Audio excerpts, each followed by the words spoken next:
Hello everyone, स्वागत है आप सभी का टॉपर्स प्राइम चैनल में। इस वीडियो में हम डिस्कस करेंगे इंपॉर्टेंट 30 क्वेश्चन सीडीपी से रिलेटेड जो एचटेट प्रीवियस एग्जाम में पूछे गए हैं। तो देखिए, फर्स्ट क्वेश्चन है हमारे पास, सहयोगी अधिगम के संदर्भ में STAD का तात्पर्य है student teacher achievement division, students team achievement division, students team acknowledgement division या फिर स्टूडेंट टीचर एक्वायर्ड डिवीजन। तो STAD होता है students team achievement division. Second option जो है वो राइट आंसर होगा। नेक्स्ट देखिए, निम्नांकित में से किस अवस्था के दौरान बच्चों में वस्तु स्थिरता विकसित हो जाती है? संवेदीगामक अवस्था, पूर्व संक्रियात्मक अवस्था, मूर्त संक्रियात्मक अवस्था या औपचारिक संक्रियात्मक अवस्था। तो इसका जो राइट आंसर है वो है संवेदीगामक अवस्था। नेक्स्ट देखिए, एक किशोर का यह महसूस करना कि यह सभी लोगों ने ध्यान दिया कि मैंने यह शर्ट सप्ताह में 2 बार पहनी है उदाहरण है उसकी जागरूकता का, काल्पनिक श्रोता दर्शक का, आत्मनियमन का या इनमें से कोई नहीं। तो ये जो है उदाहरण है काल्पनिक श्रोता दर्शक का, मीन्स इमेजिनरी ऑडियंस का। नेक्स्ट देखिए, क्वेश्चन नंबर 4 है, नकारात्मक पुनर्बलन के संदर्भ में कौन सा कथन सत्य नहीं है? यह वांछनीय व्यवहार को बढ़ाता है, यह दंड के समान नहीं है, यह कभी भी वांछनीय व्यवहार को नहीं बढ़ाता, यह विशेष आवश्यकता वाले बच्चों के लिए उपयोग हो सकता है। तो यह इसका राइट आंसर होगा, यह कभी भी वांछनीय व्यवहार को नहीं बढ़ाता। नेक्स्ट देखिए, एक अच्छा लड़का अच्छी लड़की की ओर उन्मुख होना संकेत है पूर्व लोक संगत नैतिकता का, लोक संगत नैतिकता का या उत्तर लोक संगत नैतिकता का। 1 और 3 दोनों सही हैं। तो इसका जो राइट आंसर होगा वो होगा लोक संगत नैतिकता का, यानी कि कन्वेंशनल लेवल मोरालिटी। ठीक है, सेकंड ऑप्शन जो राइट आंसर है। आगे देखिए, कंडीशनिंग के द्वारा एक तटस्थ उद्दीपक में पुनर्बलक की शक्ति आ जाती है, इसे कहते हैं प्राथमिक पुनर्बलक, द्वितीयक पुनर्बलक, तटस्थ पुनर्बलक या इनमें से कोई नहीं। तो आंसर होगा द्वितीयक पुनर्बलक। नेक्स्ट देखिए, पियाजे के अनुसार सहयोग की नैतिकता का विकास हो जाता है 5-6 वर्ष से 8 वर्ष तक, 9-10 वर्ष से आगे की आयु तक, 12-13 वर्ष से आगे की आयु तक या 6 वर्ष से कम आयु। तो नैतिकता का विकास हो जाता है 9 से 10 वर्ष से आगे की आयु तक। नेक्स्ट क्वेश्चन देखिए, 2 विद्यार्थी ए एवं बी पर एक बुद्धि परीक्षण प्रशासित किया गया। ए की IQ 60 पाई गई जबकि बी की IQ 30 पाई गई। ए या बी के संदर्भ में कौन सा कथन सही नहीं है? ए में सौम्य बौद्धिक क्षमता है, बी में गंभीर बौद्धिक क्षमता है, ए में गंभीर बौद्धिक क्षमता है या दोनों 1 तथा 2 सत्य हैं। तो यहाँ पे राइट जो आंसर होगा वो होगा ए में गंभीर बौद्धिक क्षमता है। ओके, नेक्स्ट देखिए, क्वेश्चन नंबर 9 है, ब्रेनर के अनुसार बच्चे के मैक्रो सिस्टम में निम्नांकित में कौन सा नहीं आता? संस्कृति, विद्यालय, नियम कानून या फिर मूल्य। तो जो नहीं आता है ब्रेनर के अनुसार बच्चे की मैक्रो सिस्टम यानी कि वृहद तंत्र में, वो है विद्यालय। ठीक है, आप हर दिन सुबह अपने माता पिता का अभिवादन करते हैं और आपका बच्चा आपको देखकर यह व्यवहार सीख जाता है। यह उदाहरण है निरीक्षणात्मक अधिगम का, ऑपरेटिंग कंडीशनिंग का, ऑपरेंट कंडीशनिंग का, क्लासिकल कंडीशनिंग का या अंतर्ज्ञान द्वारा अधिगम का। तो ये जो एग्जाम्पल है ये है निरीक्षणात्मक अधिगम का, मीन्स ऑब्जर्वेशनल लर्निंग का। ओके, आगे देखिए, पूर्व अनुभवों पर आधारित नियंत्रण से प्रिय यह किसी व्यक्ति का स्वयं के बारे में यह अनुमान कि उसके समस्त प्रयास असफल होंगे को कहा जाता है। अवसाद, सीखी हुई निस्सहायता, नकारात्मक अभिवृत्ति या मान्य। तो इसे कहा जाता है सीखी हुई निस्सहायता, मीन्स लर्नड हेल्पलेसनेस।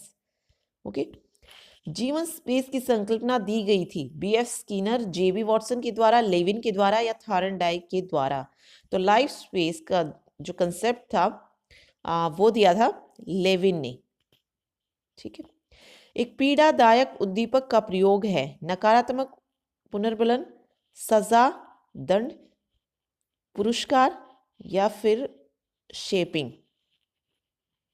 तो पीड़ादायक उद्दीपक का प्रयोग है सजा और दंड। एक विद्यार्थी कक्षा में प्रथम आने के लिए कड़ी मेहनत करता है। उसकी मेहनत के पीछे जो अभिप्रेरणा है वह है आंतरिक अभिप्रेरणा, बाह्य अभिप्रेरणा या शून्य अभिप्रेरणा। तो इसका राइट आंसर होगा बाह्य अभिप्रेरणा। नेक्स्ट देखिए, वह फील्ड जहां पर बच्चा उपयुक्त सहायता एवं सहयोग दिए जाने पर किसी कार्य में दक्षता प्राप्त कर सकता है कहलाता है। दक्षता क्षेत्र, समीपस्थ विकास का क्षेत्र, अधिगम क्षेत्र या उपरोक्त में से कोई नहीं। तो इसका राइट आंसर होगा समीपस्थ विकास का क्षेत्र। बुद्धि का द्विकारक सिद्धांत दिया है थॉर्स्टन, स्पीयरमैन, बिनी या पियाजे। तो बुद्धि का द्विकारक सिद्धांत दिया था स्पीयरमैन ने। कथन, पहले आप वह कीजिए जो मैं आपसे चाहता हूं, फिर आप वह कर सकते हैं जो आप चाहते हैं, सटीक व्याख्या करता है प्रीमैक्स सिद्धांत की, तैयारी के नियम की, अभ्यास के नियम की या निरंतरता के नियम की। तो इसका आंसर होगा प्रीमैक्स सिद्धांत की। ठीक है। पठन अक्षमता के लिए प्रयोग किया जाने वाला शब्द है डिसलेक्सिया, डिस्ग्राफिया, डिस्कैलकुलिया या डिस्पैरेक्सिया। तो पठन अक्षमता के लिए जो प्रयोग किया जाता है वो है डिसलेक्सिया। ठीक है। वे नियम जो बताते हैं कि किसी संस्कृति विशेष में प्रभावी संप्रेषण हेतु कब और कैसे भाषा का प्रयोग करना है कहलाते हैं फोनेटिक्स, फोनिक्स, प्राग्मेटिक्स या सिमेंटिक्स। तो इसे कहते हैं प्रभावी संप्रेषण हेतु जो भाषा का प्रयोग करना है वो है प्राग्मेटिक्स, सी ऑप्शन। नेक्स्ट देखिए, किसी व्यक्ति के उसके स्वयं के संज्ञानात्मक प्रक्रियाओं के संज्ञान को कहा जा सकता है पुनः संज्ञान, मेटा संज्ञान, पहचान या प्रत्यक्षीकरण। ठीक है। तो स्वयं के संज्ञानात्मक प्रक्रियाओं का संज्ञान करने को कहा जाता है मेटा संज्ञान।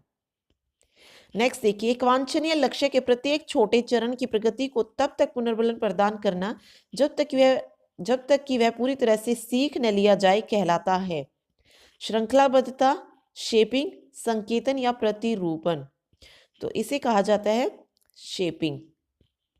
नेक्स्ट देखिए, लैंगिक स्थायित्व के विकास का प्रथम चरण है लैंगिक स्थिरता, लैंगिक संसूचन, लैंगिक कंसिस्टेंसी या इनमें से कोई नहीं। तो विकास का, लैंगिक स्थायित्व के विकास का जो प्रथम चरण है वो होता है लैंगिक संसूचन यानी कि जेंडर लेबलिंग। आगे देखिए, एक परिस्थिति में सीखे गए अमूर्त ज्ञान का भिन्न परिस्थिति में उपयोग करना कहा जा सकता है नकारात्मक स्थानांतरण, उच्च पथ स्थानांतरण, शून्य स्थानांतरण या इनमें से कोई नहीं। तो इसे कहा जाता है उच्च पथ स्थानांतरण यानी कि हाई रोड ट्रांसफर। आगे देखिए, आपने अपनी कक्षा में विद्यार्थियों की प्रगति के आकलन के लिए साप्ताहिक क्विज आरंभ किया है। आप पुनर्मिलन के किस शेड्यूल का प्रयोग कर रहे हैं स्थिर अनुपात, चर अनुपात, स्थिर अंतराल या चर अंतराल। तो यहां पे राइट आंसर होगा स्थिर अंतराल का। PECS शिक्षण विधि का प्रयोग किया जा सकता है स्वलीनता के लिए, संप्रेषण अक्षम बालकों के लिए, उपरोक्त एक और दो दोनों या इनमें से कोई नहीं। तो PECS शिक्षण विधि का प्रयोग किया जा सकता है उपरोक्त एक और दो दोनों के लिए यानी कि स्वलीनता के लिए भी और संप्रेषण अक्षम में बालकों के लिए भी। नेक्स्ट देखिए, क्वेश्चन नंबर 26 है वातावरण के साथ प्रत्यक्ष अंतःक्रिया के द्वारा स्कीम का निर्माण है संगठन, आत्मसातीकरण, अनुकूलन या अहम केंद्रिता। ठीक है। तो इसका राइट आंसर होगा अनुकूलन। नेक्स्ट देखिए, निम्नांकित में से कौन सा पारस्परिक शिक्षण का अवयव नहीं है प्रश्न पूछना, स्पष्ट करना, पूर्वानुमान करना या इनमें से कोई नहीं। तो यहाँ पे राइट आंसर होगा रेसिप्रोकल टीचिंग का जो अवयव नहीं है वो है इनमें से कोई नहीं। क्रम निर्धारण की योग्यता निम्नांकित चरण की विशेषता है संवेदीगामक चरण की, पूर्व संक्रियात्मक अवस्था की, मूर्त संक्रियात्मक अवस्था की या इनमें से कोई नहीं। तो क्रम निर्धारण की योग्यता जो है ये होती है मूर्त संक्रियात्मक अवस्था की विशेषता। नेक्स्ट देखिए, अधिगम अक्षमता शब्द का सर्वप्रथम प्रयोग करने वाला व्यक्ति था Skinner, Samuel Kirk, Sigmund Freud, William Wundt. तो अधिगम अक्षमता का सर्वप्रथम प्रयोग किया था सैमुअल किर्क ने। नेक्स्ट देखिए, लास्ट क्वेश्चन है यह दृष्टिकोण के बच्चे स्वयं निर्देशन हेतु स्वयं के साथ वार्तालाप करते हैं दिया गया है पियाजे के द्वारा, वाइगोट्स्की के द्वारा, फ्रायड के द्वारा या ब्रॉन फेनब्रेनर के द्वारा। ठीक है, तो ये जो दृष्टिकोण है, ये जो कथन है, ये कहा गया है वाइगोट्स्की के द्वारा। ओके, तो ये थे 30 important question. Thank you so much.